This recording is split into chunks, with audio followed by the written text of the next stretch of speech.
Who is your customer? We're going to talk about using the empathy map to better understand your customer, to make your marketing better, to make your product selection better, to make your email better, your copywriting, your ad copy, your creative creation. If you're using a video or an image or anything like that, it's critical to know who your customer is.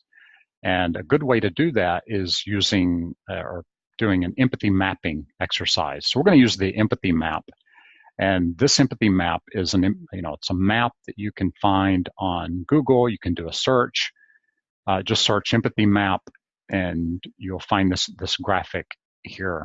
And the thing I like about this graphic is the way it's structured there. I like the little face in the middle. It helps me, when I look at the little face, it makes me think of a person, and I start thinking about my customer, right? Who is my customer? I want to know who my customer is. I want to put myself in the shoes of my customer. I want to think about what are the things that they go through in their daily lives, right? Or if my customer is in a hobby like fishing, for example, I would think about, okay, if someone is going fishing, what are the things that are going on through their head? What are some of the problems that they have? Why are they going fishing? What are they getting out of going fishing? Why do they enjoy it? And, what are some of the problems they might have along the way? So that's what you want to do for any niche that you have.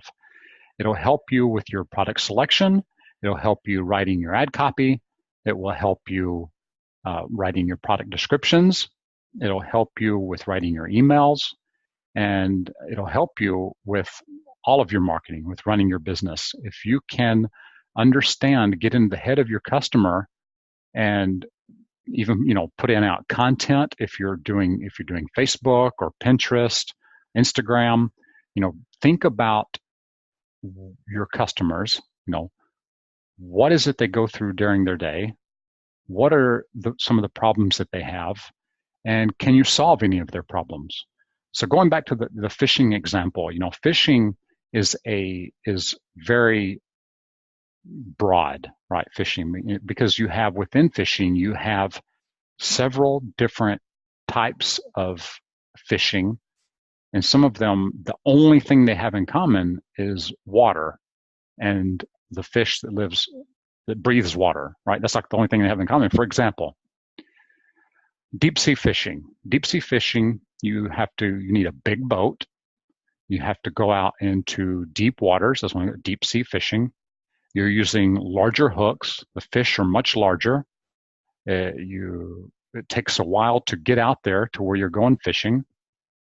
It could be very expensive if you own a big boat. You have to maintain that boat, pay the taxes on it, the gasoline for it, or you are chartering a boat, right? You're going out on a charter, which can be very expensive, relatively expensive, right? Not compared to actually buying a boat, which could be a big investment. So compare that to fly fishing, for example. Let's talk about fly fishing. Fly fishing, you have tiny flies, right, that rest on top of the water.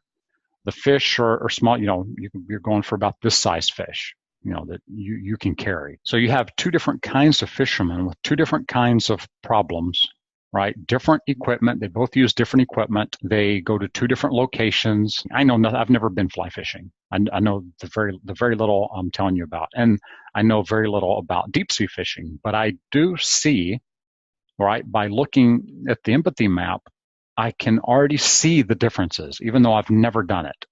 But it's easier to think about these different kinds of fishermen when you look at this empathy map. You start thinking about, all right, what does a fisherman? What kind of equipment do they use?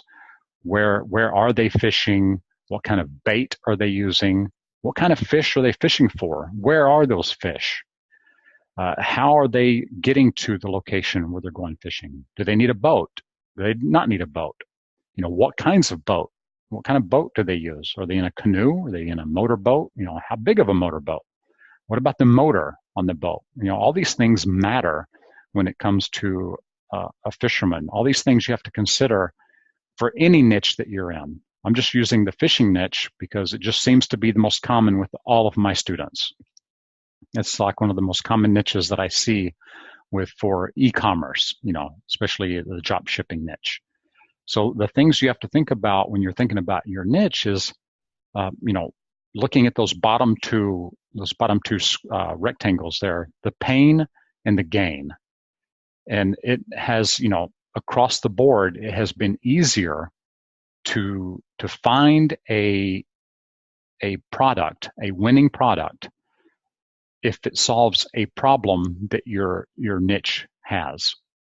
There are a lot of products that you can sell that are a gain for your target audience, but it's easier. You have to test more to find that, but you can find it and they can do well. But it's easier to identify the problems that your target audience has and find a product that will solve that problem for them.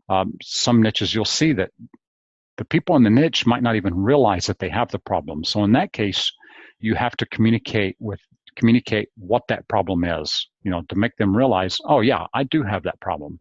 Then you present your solution. But it's much easier to sell a product to your audience if they know they have the problem. They know they have the problem, but they don't know the solution exists.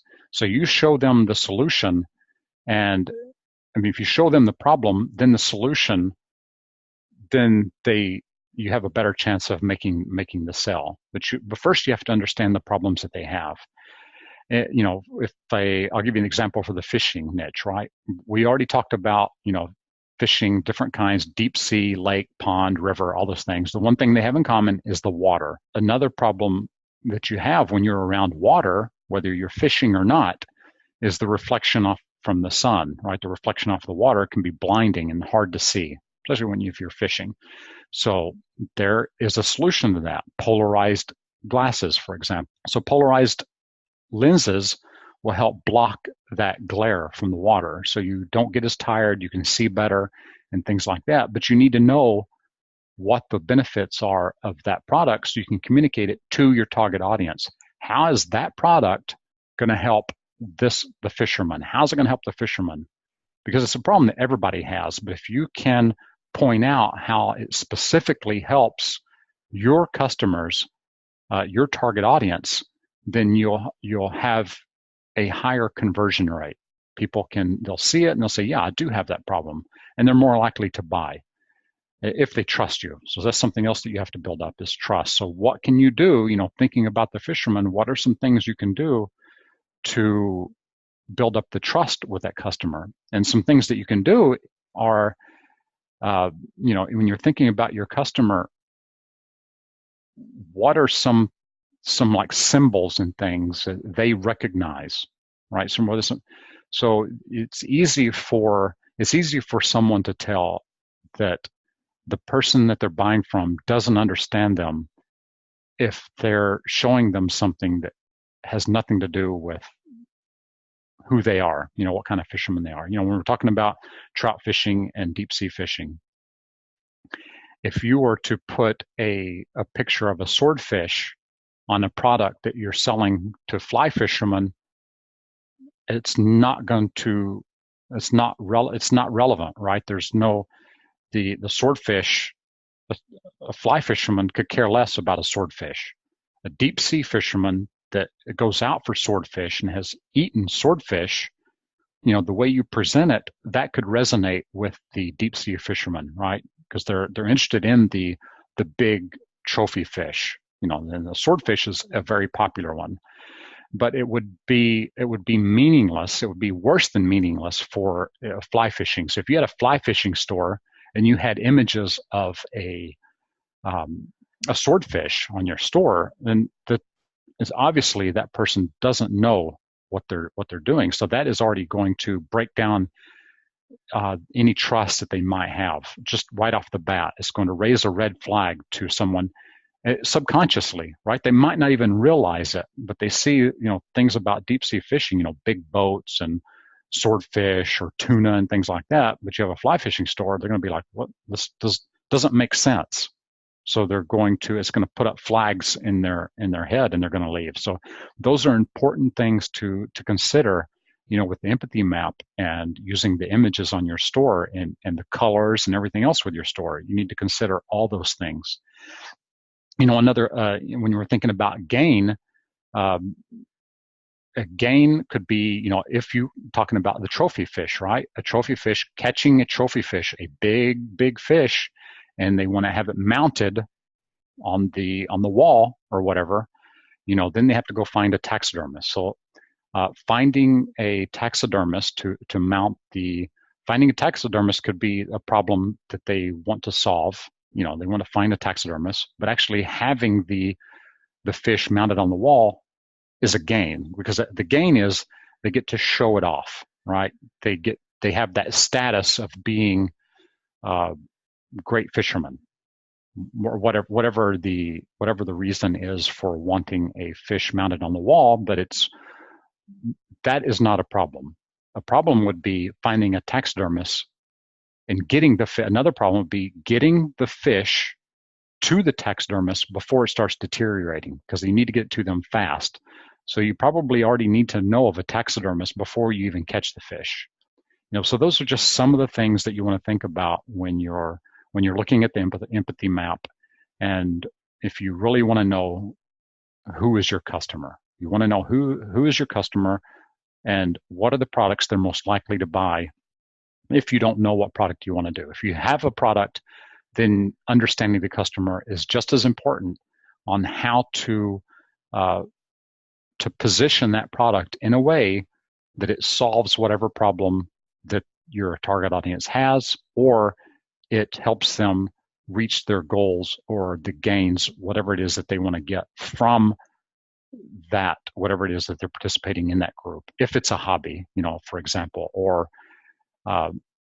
if they're in something that's not a hobby and they're in a specific group, okay, why are they in that group, right? What is it about that group that attracts them? What are the things that they would want to get to be seen as important to that group, to be accepted in that group? So those are the things you want to look for when you're looking at the empathy map. And you want to do this empathy mapping exercise with every product that you do. And if you do that out, it makes everything else go much faster. You already know when you go to write your ad copy, you can write it in a second. You go write your product description, you can write it in a way that appeals to your target audience. Don't put just like the basic, the specifications of the product. That's not good enough if you're advertising online. You need to appeal to the emotional side. And the only way to appeal to the emotional side is if you understand the feelings of your target audience. Knowing what they think is not enough. You need to understand what they're feeling to be able to market better than the average person that's marketing online to the same audience. I hope you understand now a good way to understand who your audience is and how to use the empathy map.